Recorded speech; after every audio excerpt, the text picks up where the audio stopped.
and I just get a wild hair in the moment and want to get on here and say hello to everybody. Uh, we're here to say happy 4th of July, you filthy bastards. We're having a good one. You can see the smoke from the grill. You can hear and see the frivolity and the baby. Share them with the bottle. Yeah. So I can't remember how many years ago I said happy penultimate 4th of July.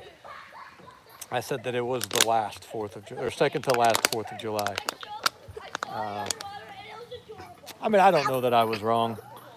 Uh, I'm in a really good mood. You know, it's entirely possible that we had our last real 4th of July, you know, sometime in the 1920s. The Militia Act of 1916 is sort of somewhere where I tend to draw a line and say things went very wrong. Women getting the right to vote is another one. And that did not turn out well for anybody. Let's see what the promises of women told us when they got the right to vote. Thank you, Franklin. She's pretty cute, and she's hamming it up for you guys right now. I think her sister is inspiring her. Where was I? Oh yeah, when women were agitating for the right to vote, they told us there'd never be wars again, and all issues would be kitchen. Hey, don't pull her hair. Hey, no, owie. All issues would be kitchen table issues, and you know it would all be economy all the time, and corruption would be run out, and you know because they had some idea of women being more virtuous and altruistic than men. And then obviously giving me baby fever. Have babies. I say do it. And then as soon as we gave them the right to vote, we embarked on the bloodiest, most miserable 100 years in existence of human beings. Anyway, nothing personal to any of you ladies who are watching. I wish we could keep the good 5% voting and exclude the absolutely moronic 95%, but we can't. I'm sorry. Sharon, if you're here, you're one of the good 5%. We haven't seen Biddy in a while. She's one of the good 5%. Wait a few more months. Sometimes it takes a few months. You might as well practice now. Just get started on it. There's no downsides to having babies. But anyway, we don't need to hear my pontifications on women voters, but we do need to celebrate a little bit. We've had a few good weeks. Nobody. We had some Supreme Court wins from a big one, sort of putting some left and right lateral limits on the EPA. That thing was huge. Yeah, people should have to pass an IQ test and American history before they can vote. If it was up to me, the only people who would be allowed to vote would be Christian grandfathers who's had a Christian son who's had a Christian son. Because that way, you've lived long enough to where, okay, you've learned something. You've still got some skin in the game. You know, you're not going to just do something stupid. You know, your name's living on. And that's the only way I can figure it. And by the way, that doesn't include me. I don't have any grandsons yet. None of my sons have sons. I do have a grandson, but it's through a daughter. And I don't think they're Christian. As much as I don't like that phrase, because that phrase is meaningless now. But this Supreme Court win limiting the EPA was a big deal. Was a very big deal. 6 grandsons, Wind Charmer. Well done, sir. I aspire to that. I'm assuming Wind Charmer is a man. I shouldn't assume that at all anymore. We can never assume anyone's gender anymore. Although we're winning on that front a little bit too. So yeah, the Supreme Court win limiting the EPA was a huge deal. Yeah. You talk to the people. Yeah, tell them. Was it a big deal?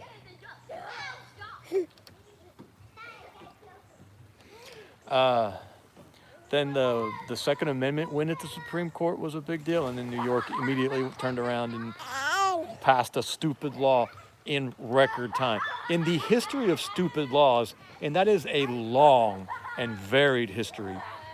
Storied history. Long and storied history of stupid laws. There has never been a law that stupid passed that quickly. Oh my gosh, New York just went, hold my beer.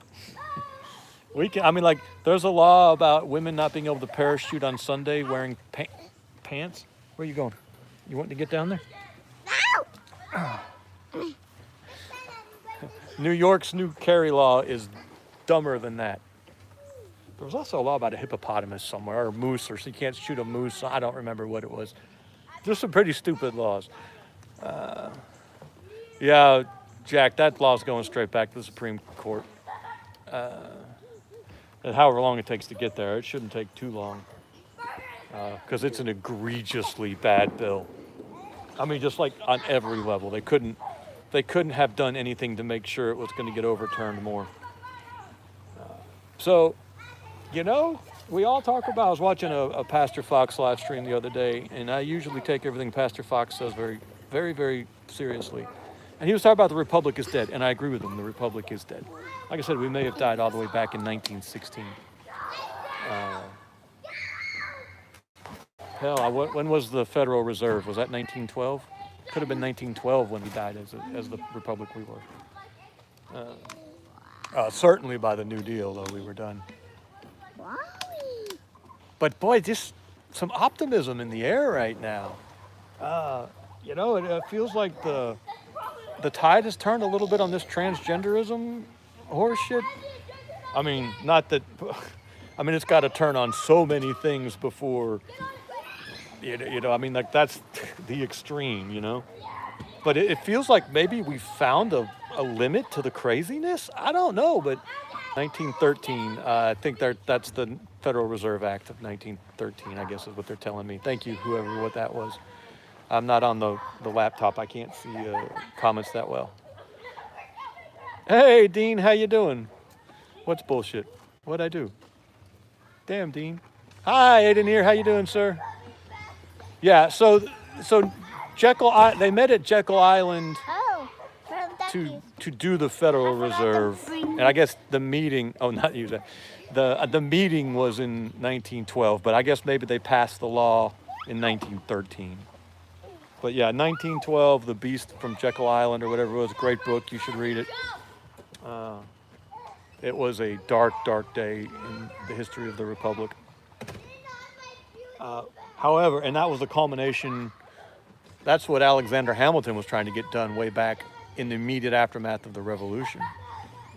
They were trying to do a Federal Reserve. Yeah, I don't like property ownership as a limit to voting, Wind Charmer, because you know what? There's some good, moral, intelligent poor people out there, and we all know there's some absolute sons of bitches with property. So I don't like doing voting by property. I know I see the reason behind it. We think of landowners and them having like skin in the game and be invested in the country, and we almost think of them as like farmers and homesteaders and stuff, and maybe there was a time, but I think we've kind of moved past that, and a lot of the smart, good people don't have property, and a lot of the morons do. So I understand why people talk about a property or a poll tax, and I actually would be okay with a poll tax, a fair poll tax, because it would be only people who cared then. If it cost you a little something, now suddenly we start weeding out the morons. But a fair poll tax, not an unfair poll tax. Bill Gates owns the most land in the U.S. So. And then I know some really good, moral, thoughtful men who don't own any property. Now, technically, I don't. Our property is in Mariah's name. I would have to get that changed over. But we do. We own our home and we own our land. Anywho, So really, that was all. I just wanted to get on here and say happy 4th. I don't know if you guys can hear the fireworks in the background. Yeah, with all the doom and gloom, and you still can't help but just be a little happy on the. I tell you, one of the coolest things I've ever seen, what happened on the 4th of July. Hey, William Stewart. Oh, Luke B pulled weeds all day. Well done. I pulled weeds for about an hour. So this would have been about 1997, 1998, maybe even 1999. In Camp Lejeune, North Carolina. I was in the Marine Corps. Luke B hasn't had to pull his taters out yet. We had to pull ours out a month ago. And of course, on Camp Lejeune, Marine Corps base, giant Marine Corps base, one of the bigger bases in the country, really, by population. Big 4th of July. So they made all the bands stay for the 4th. You know, there's all kinds of, the Marine Corps loves bands. There's bands all over. I bet there's 10 bands on Camp Lejeune. And they made them all stay, and they made them an orchestra. Man, 1/4 acres of taters. Holy smokes. And so they did the William Tell Overture. But this is a Marine Corps base. This is Camp Lejeune. The William Tell Overture on the Marine Corps base has to have, you all know the William Tell Overture. It's the one with the cannons at the end. Dun, dun, dun, dun, dun, dun, dun.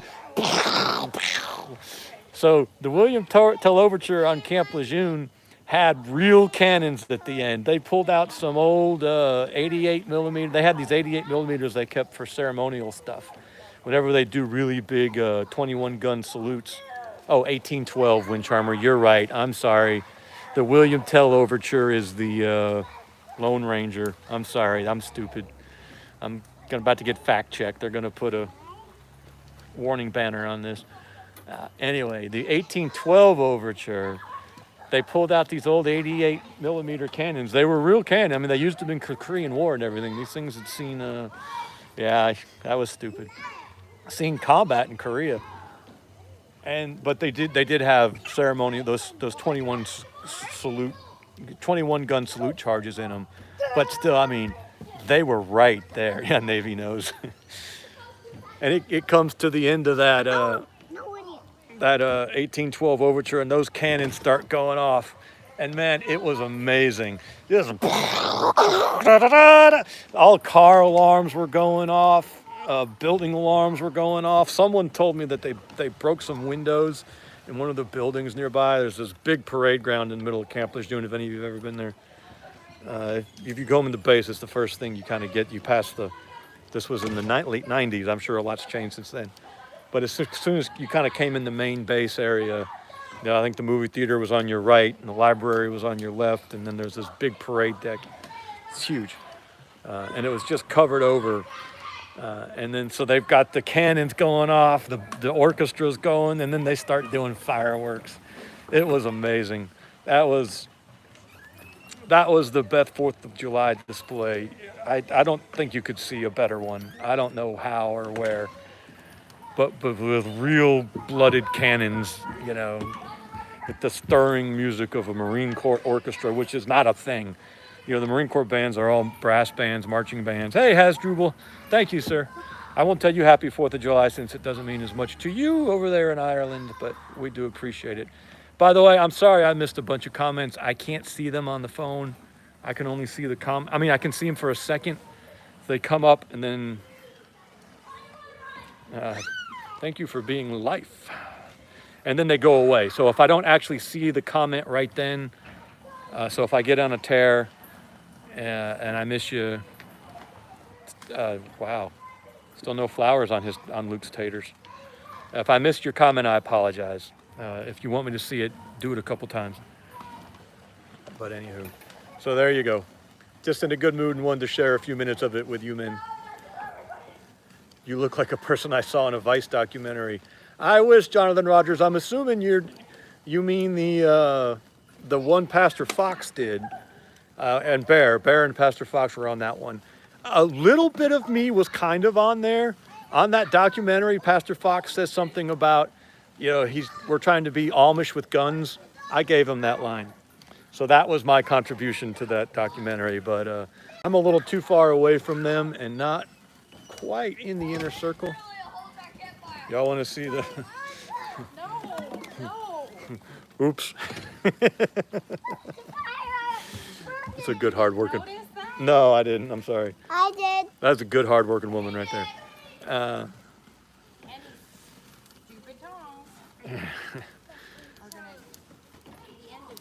So, yeah, Amish with guns, that was me. I shouldn't be saying anything, though, because I told him he could have it. I mean, he can't have it. You can have it all, too. So, anywho, I do not want to stop the chat. I see you guys are having some conversations. I didn't really have anything other than that. Oh, second comment, Franklin Homestead. Don't wait to have babies. Yeah, I agree, William. Just do it. I mean, you saw this one. This is Daddy's girl right here. Then there's that one. I don't know if you can see her or not. There's 3 boys over there. Here, let me see what you guys can see. There's 3 boys over there. There's a little naked boy running around here somewhere. I got to make sure not to let him get in the... And then there's a girl inside making pie crust. That's cool right there. Is Isaac here? Hey, Isaac. I should have texted you, brother, but this was kind of a last-minute, spur-of-the-moment thing, like everything I do. So obviously, I like babies. We've got 15 total. My oldest is 24, I think. Can't remember. Actually, we're at my parents' house right now using the pool. We were over here last night, and one of my daughters and her husband and baby came over. Put up a few bento pies on your recommendation on Wes's video. Bento pies, what are bento pies? I have never once, Luke's got a 4-year-old, that's a great age. I have never once regretted having a single child. Never once. And there's been some dark days here and there, and never once did I think to myself, even in the back of my mind, oh, if I only had fewer children. It's never crossed my 15 total is a good start. I really wanted the problem with having 15, when you start getting these higher numbers, it's like it's not enough. It's not enough. I need more. Now I'm at 15. Tell him I said shalom. Thank you, Franklin Farmstead. Once you've got 15, it's like, can I get 20? I mean, 20's a good round number. 15's a good round number, but it's like, hey, Cronin. She's into everything. 4 sons and 1 daughter, Wind Charmer. That's good. Okay, Edner, I'll go check out your video. I don't know why I didn't know you were doing videos again. Or maybe you hadn't stopped, and maybe I just haven't. YouTube doesn't show me any recommendations of the people I want to see. They keep showing me, clips of sitcoms I've watched twice. But yeah, my regret about having children is that I didn't start earlier. I had my first child at 23. 16-year-old at work. So I think I was 23 when I'm 46 now, so she's 23. She's probably going to be 24 in August. And I'm thinking, man, what was I doing for those 3 years? I could have had, children have never once gotten in the way of one thing I wanted to do. I mean, okay, maybe once or twice I wanted to go to dinner and we didn't have a babysitter sort of deal, but that's not a big deal. And now I've got babysitters coming out of my ears. I'm a little low right now. I think I'm down to like 2. And one's 15, and so she's maybe not quite as... And one's about to graduate to 17, so she's sort of got a foot out the door. I might have a little bit of a babysitter dearth for a few years because I'm about to get into a big string of boys. After that 15-year-old, I go on a 5-son tear for Erno.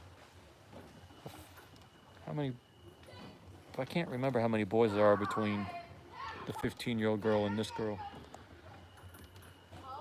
1, 2, 3, 4, 5. Yeah, the 5-son tear. No, that doesn't make sense because there's 2. How many sons do I have?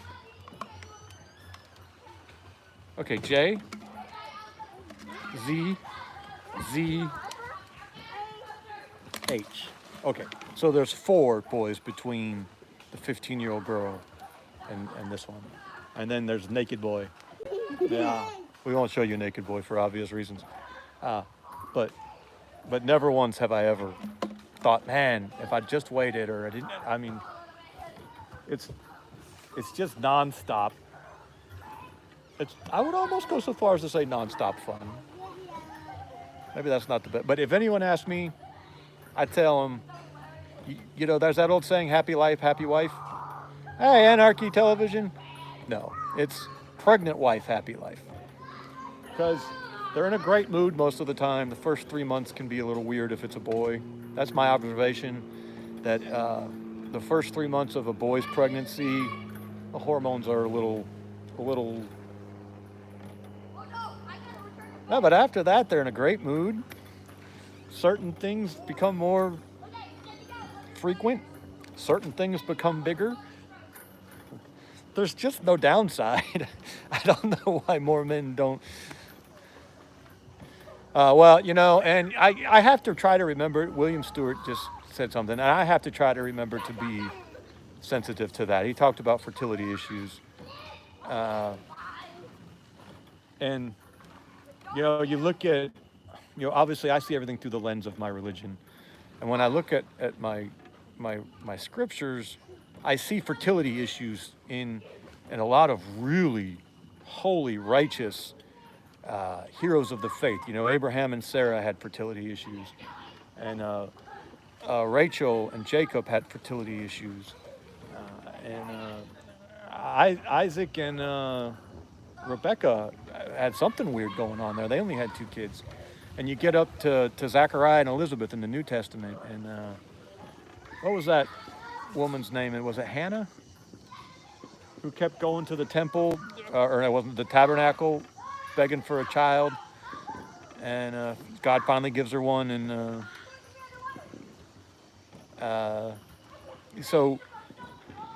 and this is this righteous, godly woman who's on her face weeping before God for this child, and it takes her years before he gives her one.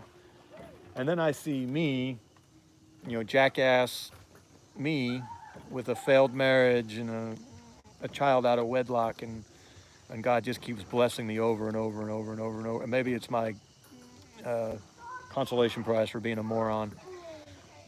So yeah, when my children's, the number of my fecundity challenges my faith a little bit. I don't know how to explain it. I don't know why. Happy Independence Day, Half Can. It's good to see you, brother. I'm glad you made one of these. I'm not sure. Have you ever made one before? Half Can is we got 2 Irish buddies, Half Can and Hasdrubal, and Half Can is a big encouragement to us behind the scenes. He stays in touch with me and keeps up with me. So, you know, here I am, kind of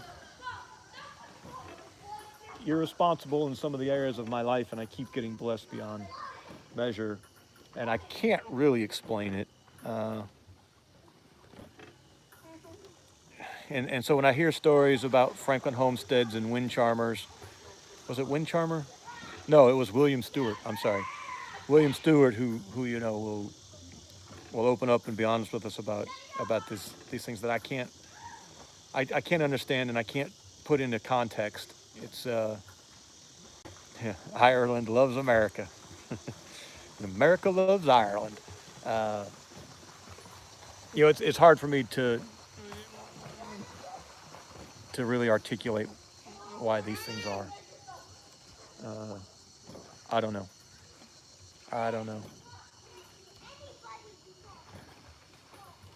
Thank you, Jonathan. I appreciate that, sir. But William Stewart and Franklin Farmstead, for what it's worth, we will be praying for you. You know, if I'm blessed in any area, it's this area. But now, I mean, I before I pray for people, I always ask permission to pray for people, because first off, you know, from above, I hate being spiritual. It's so awkward to talk about spiritual stuff. But you know, I have no right to be blessing anybody because, like I said, I've been an irresponsible idiot.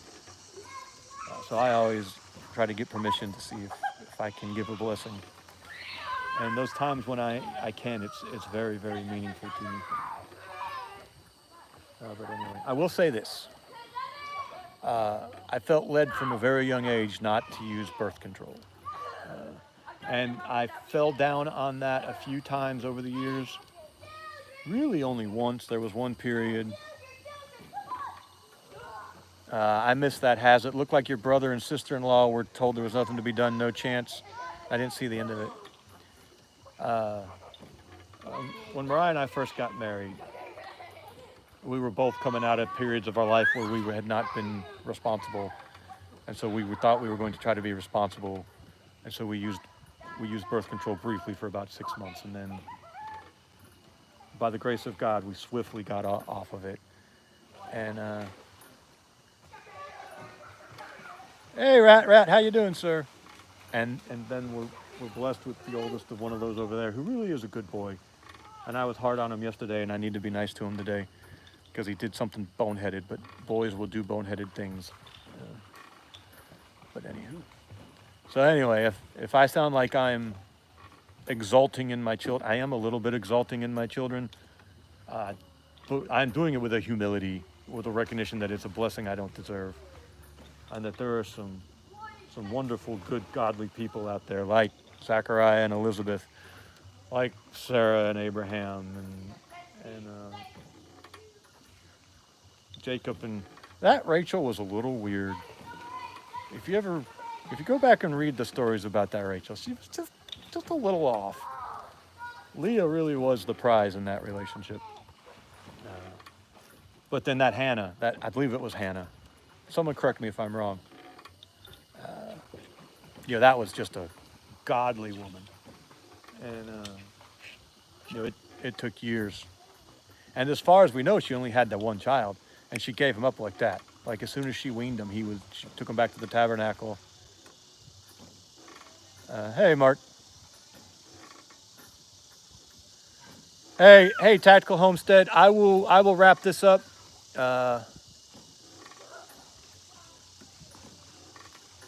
And you can have the audience here in just a minute because she just took the food off the grill and it's time for us to eat. And I just wanted to say hi. Plus, it feels wrong doing these without Jeff. Hey, Wind Charmer. All right. Happy 4th.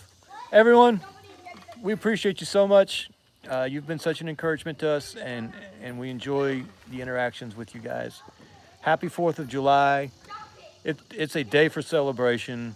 Even if the Republic was no more, it would still be a day to celebrate what was. It was a great run. It was a great run. And who knows? It might keep going. Good things are happening. All right, everyone. We appreciate you. Thank you. Happy 4th of July. Yeah, the dinner bell overrides the subscribe bell. Plus, she made me a steak. I don't want that to get cold. All right. Y'all have a good one.